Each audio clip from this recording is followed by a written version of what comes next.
تو اپنے آپ کو بڑا محفوظ محسوس کرتا ہے. اگر اس کے پاس یونین کاؤنسل جیتنے کی صلاحیت ہو حقیقت میں، اور اس کو کرنا بھی چاہیے، وہ فخر محسوس کرتا ہے. جس پارٹی کے پاس لوگوں کی اتنی بڑی طاقت موجود ہو، اس کی کیا مجبوری ہو سکتی ہے کہ کونڈلیزا رائس کے ذریعے ایک ملٹری آرمر کے ساتھ بات کر رہی ہو؟ کیا مجبوری ہو سکتی؟ بسم اللہ الرحمن الرحیم. پہلے تو طلعت صاحب ابھی یہاں پر ایک بات بہت غور کی ہے کہ جو چیز بھی ویسٹ میں چھپتی ہے یا ان کے چینلز پر آتی ہے، تو کیا وہ ضروری ہے کہ اس کو پاکستان میں اس کا یقین کیا جائے؟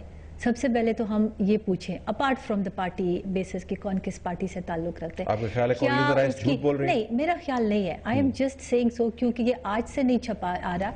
آپ اگر ویسٹ کی میڈیا دیکھیں اور ان کی میڈیا گیمز دیکھیں اور ان کی میڈیا وار دیکھیں، اسٹارٹ فرام پیلسٹائن، عراق، آپ مجھ سے بہتر زیادہ foreign policy. I put those questions to Musharraf in a phone call on October the 23rd at 4:40 p.m. At 4:47 p.m. 5:47 p.m. I got back to Bhutto with his response. At 6:18 p.m. I talked to Musharraf again. At 6:30 p.m. I called up Bhutto. That continued every half an hour until 11:28 p.m. with 9 more calls back and forth. Yes, I have also read this and I'm sure the whole Pakistan has read this. But یہاں پر ایک سوال ہے. جھوٹ بول رہی ہے. She is saying this. ٹھیک ہے، یہ اس کی کتاب ہے and she has the right. I don't know. لیکن جس دن بے نظیر بھٹو پاکستان آئیں تو کیا وہ عوام، جو وہ لاکھوں عوام جو ادھر تھے فار ہر ریسیپشن، کیا وہ جھوٹ تھا؟ میں یہی تو کہہ رہا ہوں. میرا سوال ہی تھا. میرا سوال ہی کیا وہ مشرف نے بھیجا تھا یا کونڈلیزا رائس نے بھیجا تھا؟ پیپلز پارٹی کے ووٹ بینک پہ ان کی سپورٹ کے اوپر ہمیں اسی پر تو حیرانی ہے. یہی تو سوال ہے میرا. Is it the first time کہ یہ 70 سے لے کر آج تک پیپل پارٹی کے جو ووٹ بینک انکریز ہی ہوا ہے اس ملک کے؟ کبھی نقاب نہیں ہوا. جب ضیاء الحق کے مارشل لاء میں کس نے کوڑے کھائے؟ People party. ایسا جیالہ کسی کے پاس نہیں جس طرح آپ کے پاس ہے. میں یہی تو جاننا چاہتا ہوں تو واشنگٹن کے پاس جانے کی کیا ضرورت ہے؟ دیکھیں یہ تو ان کی this is what Washington is saying and they would be knowing better کہ what are their reasons and today as to what is happening. دیکھیں نہیں ہوا تو لیکن the party position is that she never had any deal with anybody. یہ تو ایک الزام ہے ایک لیڈر جس کو ساری دنیا مانتی ہے، جس کو مسلم ممالک سے لے کے across the world مانا ہے. سب درست ہے. And she was a leader for Washington کا Pakistan. کنیکشن کوئی ویکلنگ ہو، کس کے پاس سپورٹ نہیں ہو. اب میں محترمہ بینظیر بھٹو صاحبہ کی بات نہیں کر رہا ہوں، میں پارٹی کی بات کر رہا ہوں. آپ کی اتنی بڑی پارٹی ہے، اتنا ہولڈ ہے آپ کا. بے نظیر کا یہ statement And it is so embarrassing. Because آپ بتائیں یہ پوائنٹ پیپل پارٹی کا تھا اور آج بھی ہے اور بے نظیر صاحبہ کا بھی تھا کہ Musharraf had to go. Martial law had to go. جو مشرف نے جو ڈکٹیٹرشپ کیا تھا ہم نے کروایا سارا کچھ. دیکھیں یہ تو وہ کہتے ہیں نا، تو آج کون کر رہا ہے؟ اچھا چلیں ابھی آج کون کر رہا ہے؟ آج تو ملک میں جمہوریت ہے. تو don't you think that the Americans should be supporting this democracy? ہمارا سوال ہے Americans were supporting Musharraf at that time and they were so interested کہ پاکستان اور میں جمہوریت. آج when there is a جمہوریت and mind you there is a coalition government. آج کیوں امریکن ریاکشن ایسے ہے؟ پاکستان نے کیا غلط کام کیا ہے کہ آپ کے دیکھیں آپ کے پوسٹ پہ انہوں نے حملہ کیا. ہم نے ایک بڑا ڈیسائیسو ڈیسیژن لیا. لیٹ می برنگ ان احسن ایک بات. احسن صاحب السلام علیکم. احسن صاحب کو جی احسن صاحب السلام علیکم. آج کے اخبار میں آپ کی پارٹی کی جو ڈیل تھی، عامر میر نے اس کے اوپر ایک تفصیلی مقالہ لکھا ہے. اس کے اندر بھی سعودی جو کنگ تھے ان کا ذکر دوبارہ کیا گیا. ظاہر ہے یہ ڈاکومنٹس کا حصہ ہے. 2007 میں سپریم کورٹ کا جو ورڈکٹ تھا اس کو بھی کوٹ کیا گیا ہے، جس میں کہا گیا تھا کہ یہ فورسڈ ایگزائل نہیں تھی.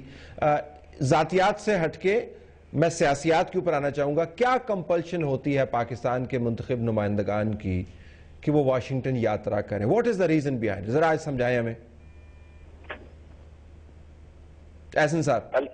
جی دیکھیے، ہم نے تو کبھی واشنگٹن سے پاکستان کی سیاست میں اقتدار میں آنے کے لیے نہ مدد مانگی ہے، نہ اس کی بیساکھیوں کو استعمال کیا. اور آپ کو پتہ ہے سعودی عرب کر لیتے، واشنگٹن آپ کے کیس میں سعودی عرب کر لیتے. اچھا دیکھیے، اس میں بھی طلعت حقائق بہت واضح ہیں. آپ کو یاد ہے کہ نواز شریف صاحب کے جب والد صاحب کی وفات ہوئی تو اس وقت جنرل مشرف نے سعودی حکومت کے ذریعے اور خود براہ راست بہت دباؤ ڈالا کہ آپ اپنے والد کی تدفین کے لیے آ سکتے ہیں بشرطے یہ کہ میرے ساتھ مفاہمت کر لیں.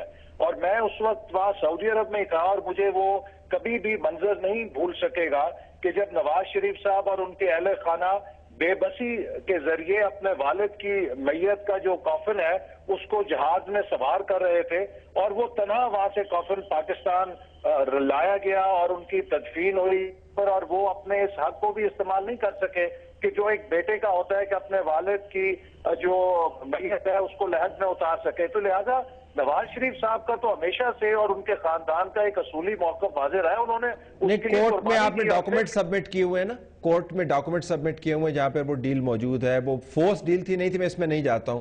اس میں سعودی عرب کا بہت بڑا رول تھا. پھر سعودی عرب جا کے آپ رہے. احسن صاحب, دنیا کے کسی ملک میں اس طرح نہیں ہوتا کہ کروڑوں ووٹ لینے والے جو لیڈران ہیں وہ فورن حکومتوں کو اس طریقے سے اپنے ملک کی سیاست میں انوالو کریں.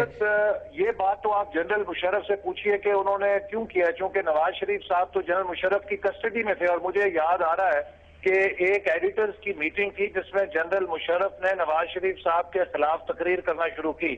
تو جناب مجید نظامی صاحب نے ان سے سوال کیا کہ جناب اگر وہ اتنے برے تھے تو آپ کی حراست میں تھے, تو آپ نے اگر ایک مجرم کو رہا کیا یا جانے دیا تو آپ بھی تو مجرم تھے, پھر آپ بھی مجرم ہوئے. تو اس وقت جنرل مشرف صاحب نے کہا کہ میں کیا کرتا, ہمارا تیل ختم ہو گیا تھا.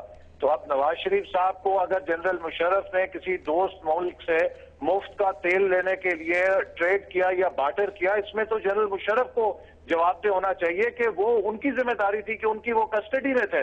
اس طرح تو آپ دیکھیے کوئی پاکستان کی جیل میں یا کوئی اگر کسی کی حراست میں ہو تو وہ کس طرح کسی کو کہہ کے باہر جا سکتا ہے, کیا وہ اور ہو سکتا ہے؟ یہ تو جنرل مشرف اس بات کا جواب دے. Let me take a break ہے. بریک کے بعد میں دوبارہ اسی بحث پہ واپس آؤں. واشنگٹن کی تو ہم بڑی گت بناتے ہیں, بنانی بھی چاہیے. پاکستان کے اندر جو ان کے کاررہائے نمایاں ہیں اس کے اوپر گت بنانی چاہیے, لیکن ہمیں یہ بھی دوسرا 50% دیکھنا چاہیے کہ واشنگٹن کی جو انگریس ہے پاکستان کے اندر ٹاپ لیول کے اوپر, الیکشن کب ہونے ہیں, کس کے ساتھ ہونے ہیں, جو سٹنگ چیف آرمی سٹاف ہے وہ پریزیڈنٹ رہے گا نہیں رہے گا, ایسی تفصیل ہے. نہ جانے آج کل بھی کیا ہو رہا ہوگا, اس کے اوپر بھی بات کرتے ہیں. بریک کے بعد واپس آ کے.